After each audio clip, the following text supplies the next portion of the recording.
found out he was cheating, and took the honeymoon anyway. Let's be clear. This isn't about healing gently or finding hope in a sunset.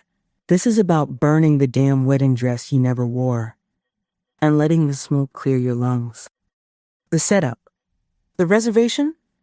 Originally my honeymoon. The man?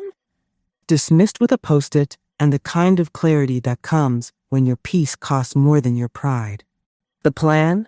Left in flames alongside my final shred of patience. But the suite in Barbados. Oh, I kept that. For me. Call it bitter. Call it brave. I showed up solo, pain in my throat, steel in my spine, and a suitcase packed with bikinis, backup batteries, and a laminated list of things I'd never tolerate again. And that's when Leo stepped in. Tall, confident, smooth as Caribbean rum, and just as dangerous. Leo was the resort's reservations manager. We'd talked years ago when he upgraded my room during a girls' trip. He remembered me through the engagement, the delays, the cancellation, and when I arrived this time, raw, ringless, and ready to disappear, he remembered again, with a gaze that undressed the truth without asking permission, with a voice that dripped low and slow, like it already knew where to touch, and a sweet that whispered, "You deserve better." When the tears came, they weren't polite. They were belly-born, mascara ruining, what the hell happened to my life tears. Leo didn't flinch, didn't run, didn't pity me. Leo handed me the key, touched my hand a second too long, and said with the ease of a man who's done this before, "This suite deserves someone who'll actually enjoy it."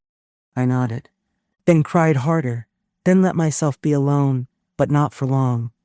The next morning, he knocked, not like staff, like a man who already knew the door would open. In his hands, flowers I didn't ask for, chilled juice I didn't need, and a mango so ripe it looked like it had secrets.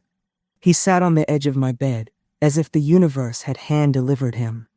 Didn't push, didn't pry, just handed me a napkin, nodded at my silence, and let it speak. Then he peeled the mango, slow, intentional, an offering without words.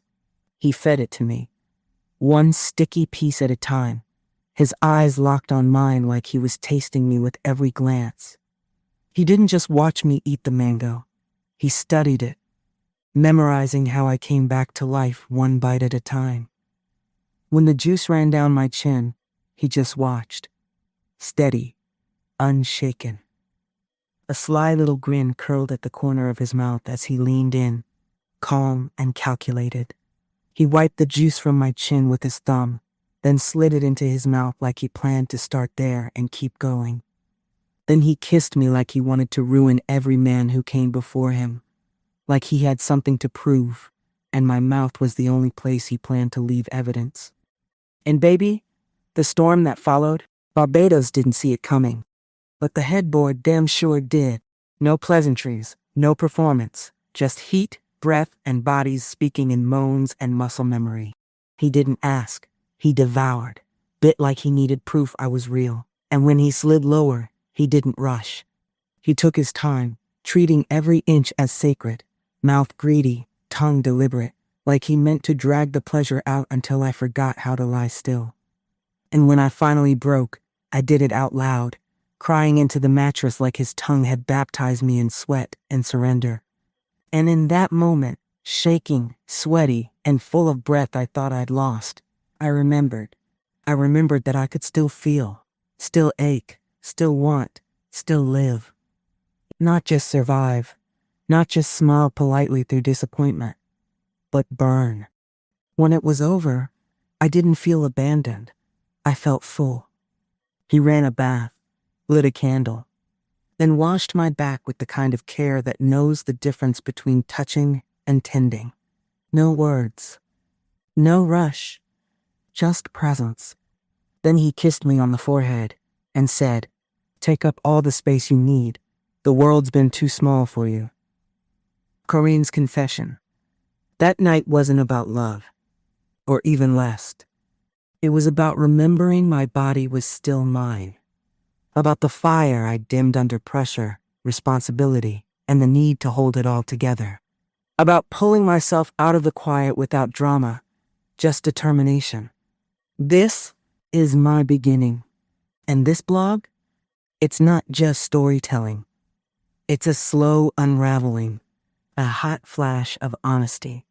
A call to every woman tired of biting her tongue and crossing her legs just to stay likable.